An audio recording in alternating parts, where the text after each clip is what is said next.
شاركت بلجيكا باختصار في المجموعة؟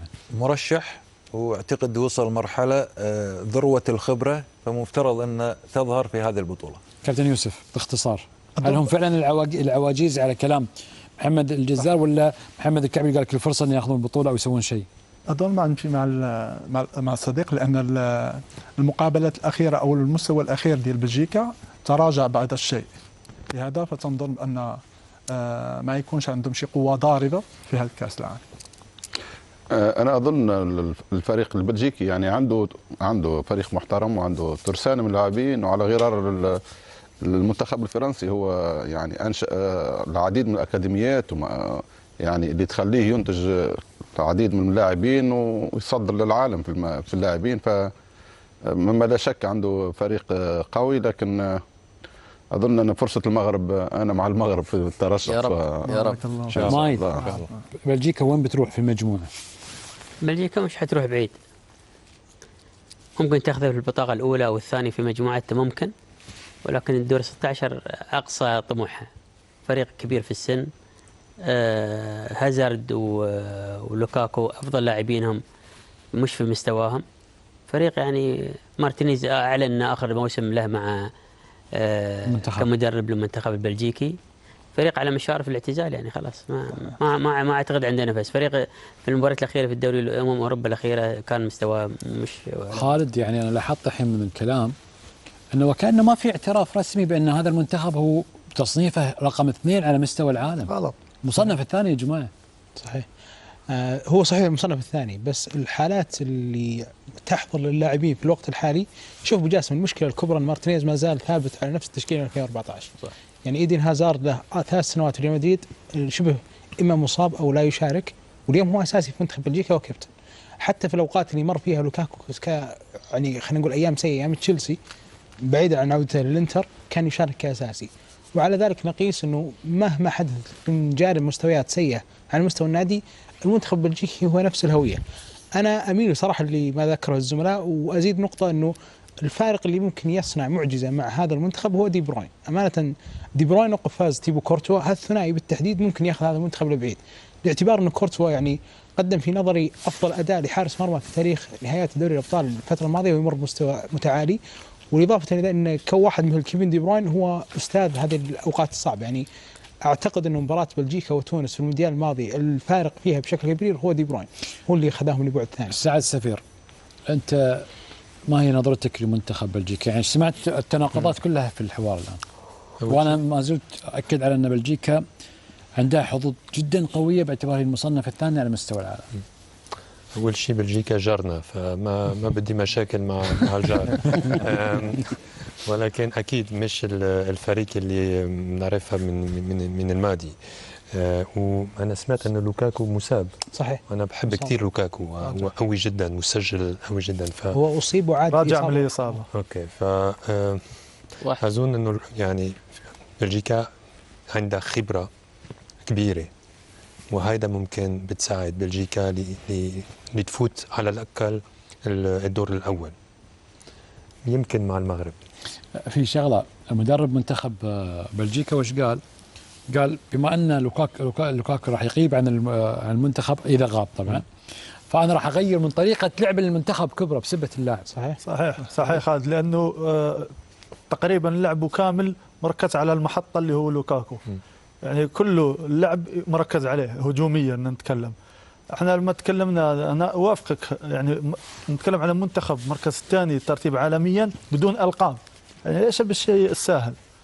ومن غير هذا العناصر اللي موجوده في كل مركز عنده 2.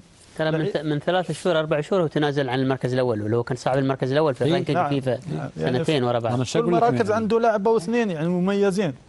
صراحة أنا أشوفه كفريق خبرة كبيرة، توازن، يلعب مع بعض، متجانس متناسق، كل شيء. يعني صراحة أنا مرشحه يكون من الأول في المجموعة ويروح بعيد. طيب نروح نفتح ملف الحصان الأسود في روسيا 2018، منتخب كرواتيا. أن كرواتيا الحصان الأسود اللي كان في روسيا، واللي أقصى المنتخب الإنجليزي يمكن كان من أفضل المنتخبات في كأس العالم في روسيا.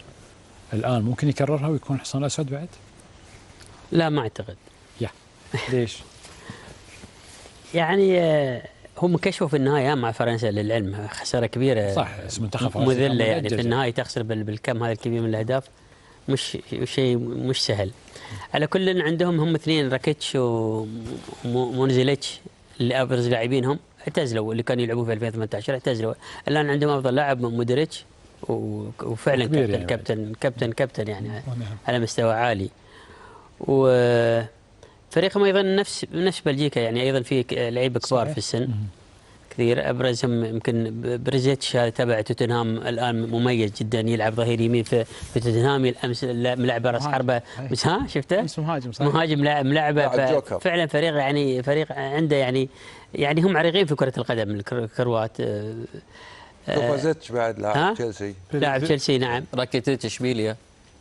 لا فريقهم قوي بمحمد. راكيتيتش طلع خلاص، ما دخل اظني، طلعوه من المنتخب. ما اعرف اذا استدعاه ولا بس لا برا المنتخب. الفترة الأخيرة كان موجود. بيريزيتش. يتذكرها برازيل. ففريق يعني راكيتيتش مش موجود في التشكيله. لا طلعه قلت لك طلعه. ما استدعاه ولا هو اعتزل؟ لا يلعب في استدعاه. إشبيلية. لا ما يلعب في استدعاه. إشبيلية. ما استدعاه. اوكي. مدربهم عندهم من 2000 وقبل من 2016. هاي مدربهم زلاتكو، كان تصور كان يدرب الفيصلي السعودي والهلال السعودي، وبعدين راح العين وراح خذ ثاني العالم. واحنا هنا مع الانديه ما نستقبل مدرب جيد مثل هذا، ما في تمييز. طلع عندنا كارلوس روبرتو وزوجالو وخذوا كاس العالم عقب. سكولاري كلهم يدربوا المنتخب الكوري. لا بس وبعدها راحوا بس لا بس اسامي كبيره اللي جاتكم، يعني زجالو جاكم اسم كبير. طيب احنا وكارلوس روبرتو اسم كبير، لياقه. بس زلاتكو يوم جاء مش اسم كبير صراحه يعني. فاليري سكولاري فاز بكاس العالم. تأكيدا لكلامك محمد، زلاتكو درب الفيصلي 3 سنوات، كان وقت كبير مهدد بالهبوط، ثم درب الهلال لكن الأولمبي اللي تحت 21 سنة، وقيل كومباريه، أخذ مكان كومباريه ودرب لمدة 4 أشهر، بعد ذلك انتقل للعين ثم للكرواتي. لكن أنا أكد على الكلام اللي قاله محمد، نقطة بلجيكا هي مشكلة أكبر، بس بنفس المشكلة عند كرواتيا. يعني الجزء الأكبر من اللعيبة اللي حققوا إنجاز كبير اليوم إما اعتزلوا وهم غير موجودين، ولا لهم هذاك البديل اللي يوافقهم. يعني مانزوكيتش كان واحد من أفضل اللعيبة في المونديال الماضي، اليوم اعتزل. راكيتيتش غير موجود. لاعب مثل خلينا نتكلم حتى عن وسط الملعب، أغلب الخيارات اللي كانت موجودة في الفترة الماضية وغير متواجدة. لعبة الأطراف خلينا نقول تقدموا في العمر، ما في أحد جالس يعوضهم. وأضف إلى ذلك أنه يسري عليها ما يسري على بلجيكا في نقطة عدم تصدير المواهب، توقفت عند هذا الجيل.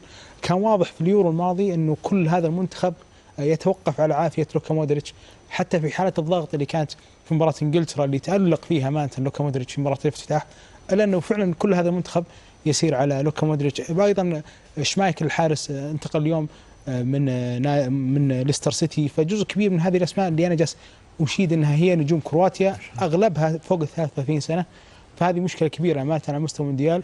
وأرجع أقول برضو بإذن الله هذه واحدة من أكثر الأشياء اللي تزيد في حظوظ المنتخب المغربي في هذه المجموعة. بس هم مانزوكيتش شغال مع الجهاز الفني حاليا للمنتخب الكرواتي. طيب كابتن يوسف باختصار عن كرواتيا. أظن بأن عامل السن هيعمل عامل كبير في عدم جاهزيته. أظن بأن نقطة فنية مهمة ألا وهي بدون الكرة حيصعب عليه المأمورية صحيح. بشكل كبير، خصوصا أنه كيف قال الأخال في كأس العالم في 2018 كان واحدة من نقط القوة الضغط. صراحة عنده أسماء، لكن لا أظن بأنه حيوصل للفاينل أو للأربعة الأوائل.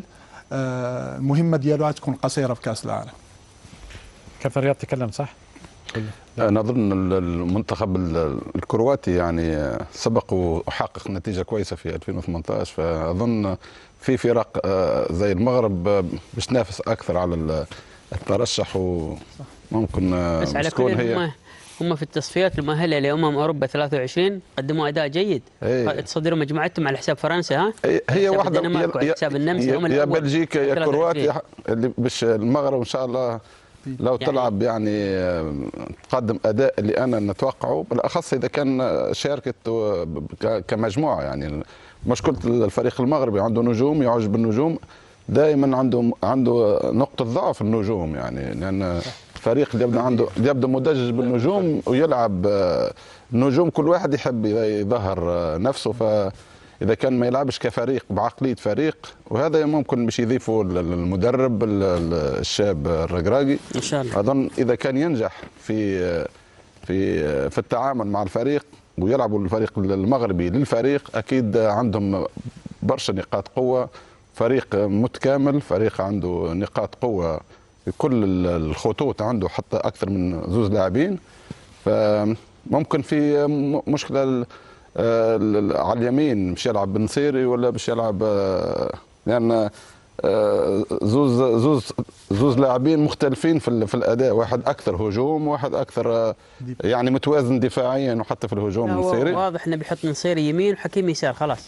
طيب احنا للحين ما وصلنا المونديال. هم زوز يمين، نكتفي هم زوز لاعبين يمين. شكرا لكم. ابو جاسم بس حاجه بالنسبه لكرواتيا. شكرا، بس نكتفي بنجيك عقب شوي. لكن ابرز نجوم كرواتيا هو لوكيتش، لوكا مودريتش. ولوكا مودريتش هو في الاساس طفل حرب لكنه بطل. السلام عليكم، لا تنسوا الاعجاب بالفيديو والاشتراك في القناة تشجيعا لنا لنستمر بنشر المزيد ان شاء الله.